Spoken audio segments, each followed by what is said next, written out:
Assalamu alaikum, my dear students. Welcome to Home Science online class.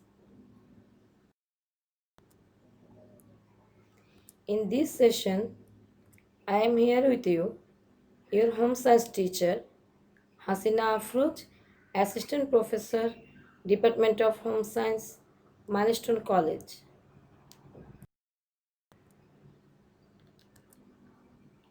I will discuss with you functions of food and nutrients of food.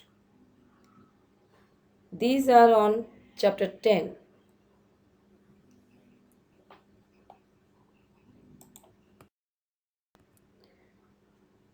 From this chapter, our today's discussions about functions of food, nutrients of food, formation of proteins, amino acids, classification and source of proteins, functions of proteins, and symptoms of protein deficiency.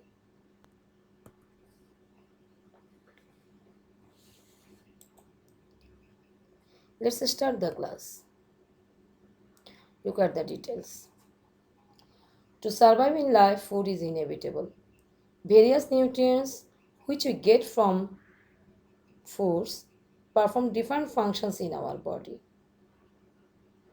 Functions of foods are build our body and help us to grow, prevent decays, produce heat and gives us energy for work, regulate internal functions of our body, produce preventive power to fight against diseases.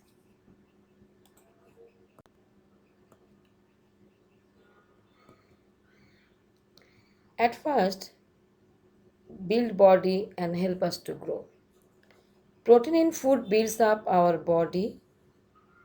Nutrients are the vital elements of our biological structure. A child grows up from a single cell in a mother's womb.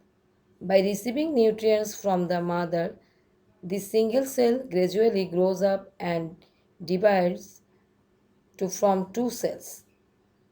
Innumerable cells are developed by this process and later on a whole of a human child is born this way. Thus, while being in mother's womb, a child needs foods for nutrients. Foods help us to grow by building our body. Different nutrients present in food perform the job. Then, prevent decays.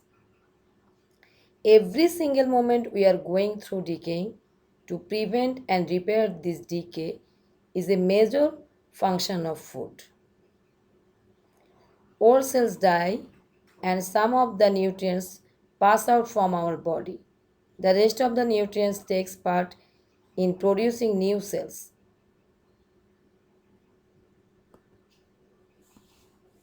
Then produce heat and energy. The nutrients of food burn as fuel in our cells and produce energy. This energy keeps us moving and helps us doing our actions properly. Heat which is produced in our body gives us the power to work. Heat is necessary for blood circulation, respiration, digestion, defecation, and some other vital functions of life. Energy is required to maintain normal body temperature, build up cells, produce fluids in the body. Moreover, we need energy for moving around, playing, interacting with the others, and many more external functions. Then regulate internal functions. Several chemical reactions take place in our body for which we must have food. When you take food, it burns to produce energy. This energy is used for muscle movements, new cell and fluid production, fluid ejection, and many more. Some nutrients are very important considering these chemical reactions. These are vitamins, minerals, proteins, and water. Proteins and minerals take part in producing several enzymes and hormones in our body. Our internal reaction and processes are controlled by these enzymes and hormones. Then produce preventive power to fight against diseases. It is another function of food. Every day we are attacked by different microorganisms or contagious agents. Every day we are attacked by what? Every day we are attacked by different microorganisms or contagious agents. Our body's natural defense system gives us protection against this attack. Our defense mechanism is built up by taking in different nutrients, proteins, vitamins, and minerals play the vital parts in developing our own immune system. Food keeps us healthy.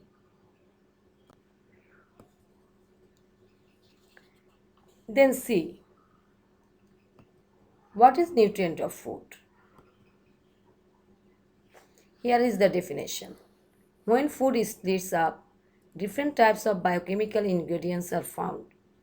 These ingredients keeps us healthy and active by performing various functions in our body. They are called nutrients.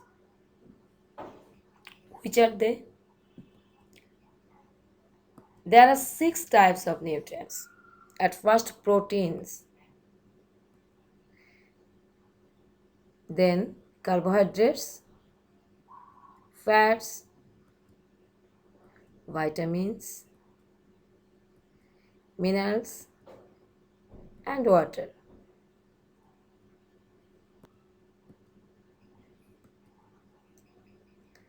Proteins. The word protein derived from where? The word protein is derived from the Greek word proteus. Now the another question. What is the meaning of the word proteus? The word proteus means to take the first place. Protein plays a significant role in all activities of living organisms. We cannot even imagine a living without proteins. Protein is considered as main element of food.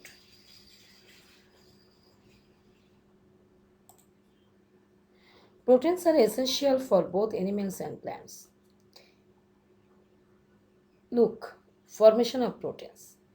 Proteins are complex organic compounds which contain carbon, hydrogen, oxygen, and nitrogen. Certain proteins contain sulfur, phosphorus, iron, iodine, copper, and other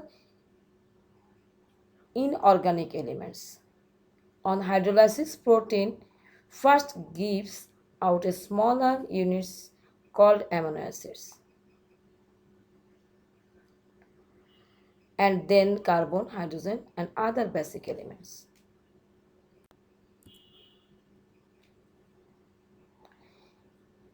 Amino acids.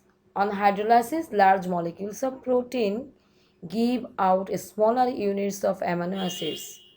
Amino acids contain a carboxyl group and an amino group.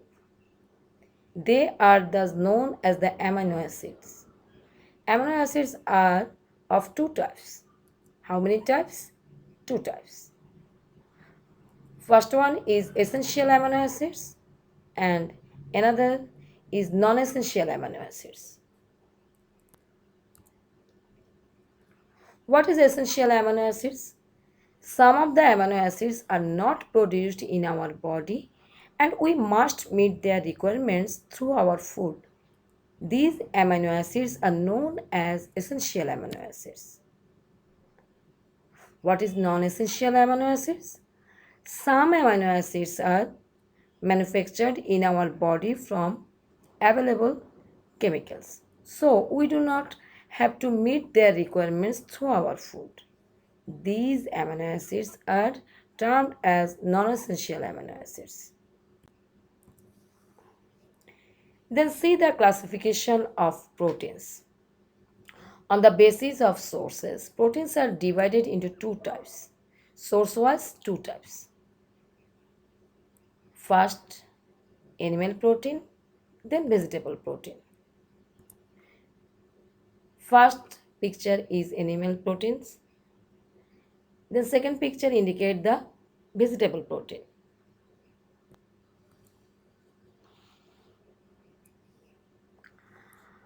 On the basis of presence of essential amino acid, proteins are classified into three groups.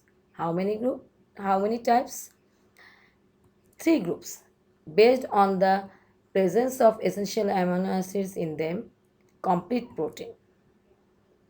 Then partially incomplete protein. Then incomplete protein. What is complete protein? What is complete protein?